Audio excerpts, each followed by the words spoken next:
வணக்கங்களே. பெங்களூரை சேர்ந்த 34 வயது ஐடி ஊழியரான அதுல் சுபாஷ் என்பவர் தான் மனைவியால் எந்த அளவுக்கு துன்புறுத்தப்பட்டேன், பொருளாதார ரீதியாக எந்த அளவுக்கு இழப்பை சந்தித்தேன், எந்த அளவுக்கு மன உளைச்சலுக்கு உள்ளான, என்னென்ன கஷ்டங்களெல்லாம் அனுபவித்தேன் அப்படின்னு சொல்லிட்டு 24 பக்க கடிதமாகும் 90 நிமிஷம் 1.5 மணி நேரம் வீடியோவாகவும் பதிவு செய்து சமூக ஊடகங்களில் வெளியிட்டு தற்கொலை செய்து கொண்ட சம்பவமானது தற்போது இந்தியா முழுவதும் பெரும் அதிர்வலைகளை ஏற்படுத்தியிருக்கு. என்னுடைய இறப்புக்கு பிறகாவது அப்பாவிகள் மீது பொய் வழக்குகளை போடுவர்களுக்கு இது ஒரு பாடமாக இருக்கும் அப்படின்னு சொல்லிட்டு அந்த வீடியோவை அவர் வெளியிட்டிருக்காரு. மேலும் அந்த வீடியோவில் அவர் என்னென்ன விஷயங்கள்லாம் சொல்லியிருக்காரு, மனைவியால் எப்படியெல்லாம் துன்புறுத்தப்பட்டிருக்காரு அப்படிங்கிறத பற்றி தான் நம்ம இந்த வீடியோவில் டீட்டெயிலாக பார்க்க போகிறோம். இந்த வீடியோக்குள்ளே போகிறதுக்கு முன்னாடி தற்கொலை செய்து கொண்ட அப்துல் சுபாஷுக்கு நீதி கிடைக்கணும் அப்படின்னு நினைக்கிறவங்க இந்த வீடியோக்கு ஒரு லைக் கொடுத்துட்டு தொடர்ந்து இந்த வீடியோவை பாருங்கள். சரி, வாங்க இப்போ நம்ம வீடியோக்குள்ளே போகலாம். உத்தரப்பிரதேசத்தை சேர்ந்தவர் தான் அதுல் சுபாஷ். இவர் பெங்களூருவில் ஐடி ஊழியராக வேலை செய்து கொண்டு வரார்.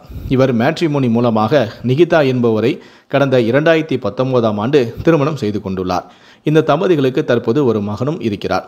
இந்த நிலையில்தான் கடந்த திங்கட்கிழமை காலை 6 மணி அளவில் சுபாஷ் தற்கொலை செய்து கொண்டதாக போலீசாருக்கு தகவல் வருகிறது. இதனை அடுத்து சம்பவம் நடந்த பிளாட்டுக்கு சென்ற போலீசார் சுபாஷ் வசித்து வந்த அந்த வீட்டுக்கு செல்கிறார்கள். அந்த வீடு உள்பக்கமாக பூட்டியிருப்பதை கண்ட போலீசார் பூட்டை உடைத்து உள்ளே செல்கிறார்கள். அங்கு சுபாஷோ தூக்கில் தொங்கிய நிலையில் சடலமாக கிடந்துள்ளார். உடனே அவரை கீழே இறக்கி அவருடைய உடலை கைப்பற்றி பிரேத பரிசோதனைக்காக போலீசார் அனுப்பி வைக்கிறார்கள். பின்னர் அந்த வீட்டை பரிசோதனை செய்த போலீசார் சுபாஷ் தான் தற்கொலை செய்து கொள்ளும் முன்னதாக எடுக்கப்பட்ட வீடியோக்கள் மற்றும் 24 பக்க லெட்டரையும் கைப்பற்றியுள்ளனர். தொடர்ந்து சுபாஷின் சகோதரரான பிகாஷ் குமாருக்கு தகவலையும் கொடுத்திருக்கிறார்கள். பின்னர் ஐபிசி செக்ஷன் 108 3/5 கீழ் வழக்கு பதிவு செய்து போலீசார் விசாரணையை துவங்கியிருக்கிறார்கள். இதற்கிடையே தகவல் அறிந்து வந்த சுபாஷின் குடும்பத்தார் சுபாஷ் எழுதி வைத்திருந்த அந்த 24 பக்க தற்கொலை கடிதத்தை போலீசார் காண்பித்தனர். அதனைத் தொடர்ந்து சுபாஷின் சகோதரரான பிகாஷ் குமார் சுபாஷுடைய மனைவியான நிகிதா, அவருடைய மாமியார், மைத்துனர் மற்றும் மனைவியின் மாமா ஆகியோர் மீது புகார் அளித்திருக்கிறார். சுபாஷ் இறப்பதற்கு முன்பாக எழுதிய அந்த 24 பக்க கடிதத்தை கைப்பற்றிய போலீசார் கூறுவது என்னவென்றால், ஒவ்வொரு பக்கத்திலும் ஜஸ்டிஸ் இஸ் டியூ என்று சுபாஷ் கைப்பட எழுதியிருந்ததாக கூறுகிறார்கள். மேலும் அதில் தனது தற்கொலைக்கு காரணம் தனது மனைவியான நிகிதா சிங்கானியா, மாமியாரான நிஷா சிங்கானியா, மனைவியின் சகோதரரான அனுராக் சிங்கானியா மற்றும் தனது மனைவியின் மாமாவான சுனில் சிங்கானியா என்று அதில் குறிப்பிட்டிருக்கிறார்.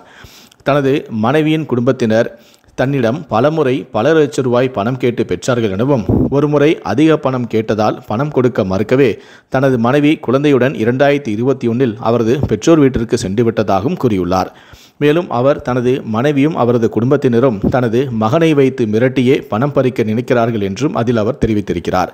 மேலும் தன்னுடைய மனைவியும் அவரது குடும்பத்தினரும் தனக்கு எதிராக குடும்ப வன்முறை, பாலியல் துஷ்பிரயோகம், பணத்துக்காக துன்புறுத்துதல் போன்ற வழக்குகளையும் பதிவிட்டனர். அந்த வழக்கினை விசாரித்த உச்சநீதிமன்றத்தின் ஜான்பூரில் உள்ள ஒரு குடும்ப நீதிமன்ற நீதிபதியும் தனது பேச்சை கேட்கவில்லை என்றும், நீதிமன்ற அதிகாரி ஒருவர் நீதிபதி முன்பே லஞ்சம் ஆக்கியதாகவும் சுபாஷ் தன்னுடைய அந்த கடிதத்தில் கூறியிருக்கிறார். மகனுக்கும் மனைவிக்கும் மாதந்தோறும் 80,000 ரூபாய் பராமரிப்பு தொகையாக மனைவிக்கு வழங்க நீதிமன்றம் கூறியதாகவும், ஆனால் நிகிதாவோ இதனை 2 லட்சமாக உயர்த்த விரும்புவதாகவும் அவர் கூறியுள்ளார். மேலும் தன் மீது உள்ள பொய் வழக்குகளை தீர்ப்பதற்கு முதலில் அதுல் மனைவியும் அவரது குடும்பத்தினரும் 1 கோடி ரூபாய் கேட்டதாகவும், பின்னர் அதை 3 கோடியாக உயர்த்தியும் கேட்டுள்ளனர். பொய் வழக்குகளால் ஆண்கள் தற்கொலை செய்கிறார்கள் என அதுல் நீதிபதியிடம் கூறியபோது, அப்படியானால் நீங்கள் ஏன் இன்னும் தற்கொலை செய்து கொள்ளவில்லை, செய்ய வேண்டியதுதானே என மனைவி அப்போது பதிலளித்துள்ளார். ஆனால் அதை கேட்ட அந்த நீதிபதியோ சிரித்தபடி தன்னை அறையை விட்டு வெளியேறும்படியும் கூறினார். மேலும் உனது குடும்பத்தை பற்றி சிந்திக்க வேண்டும் என கூறியுள்ளார். வழக்கை தீர்ப்பதற்கு 5 லட்சம் லஞ்சம் கேட்டதாகவும் அதில் அந்த கடிதத்தில் குறிப்பிட்டும் உள்ளார். மேலும் அதில் தான் இறப்பதற்கு முன்பு தன் மகனுக்காகவும் கடிதத்தில் எழுதியிருக்கிறார். அதில், மகனே, உன்னை முதலில் பார்த்தபோது உனக்காக என் உயிரை கொடுக்கலாம் என நினைத்திருந்தேன். ஆனால் துரதிர்ஷ்டவசமாக உன்னால் என் உயிரை கொடுக்கிறேன். இப்போது உன் முகம் கூட எனக்கு நினைவில் இல்லை. உனக்கு 1 வயது ஆகிறது. சில சமயங்களில் வலியின் சாயலை தவிர வேறு எதையும் நான் உணரவில்லை என்று அதில் அந்த கடிதத்தில் எழுதியிருக்கிறார்.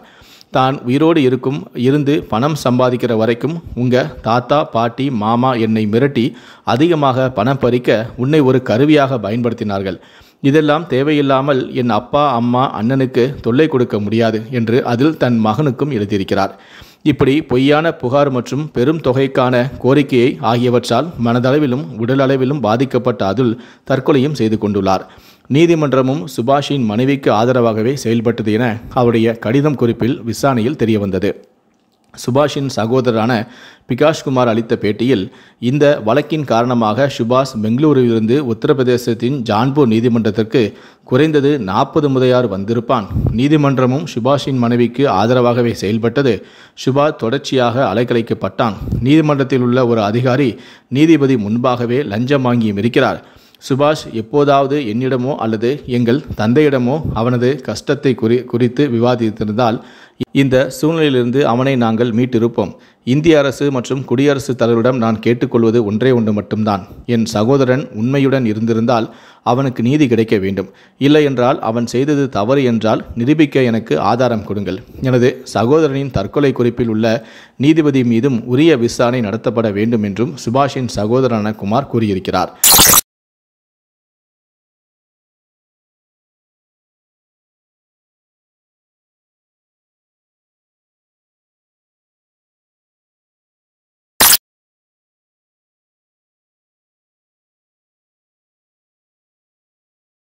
டெஸ்லா, ஸ்பைஸ் எக்ஸ் நிறுவனருமான எலன் மாஸ்கிடமும் கோரிக்கை வைத்தும் இருக்கிறார்.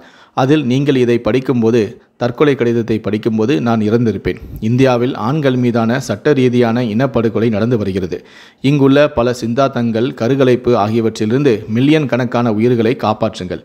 இந்தியாவில் பேச்சு சுதந்திரத்தை மீட்டெடுங்கள் என கோரிக்கையும் வைத்திருக்கிறார்.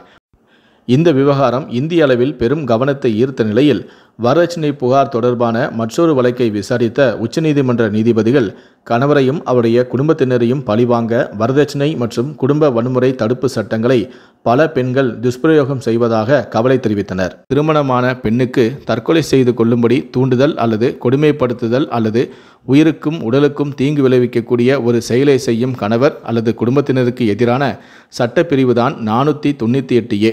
இந்த சட்டப்பிரிவு 498Aவை பெண்கள் பலரும் தவறாக பயன்படுத்துவதாக உச்சநீதிமன்றம் தற்போது வருத்தம் தெரிவித்து வருகிறது.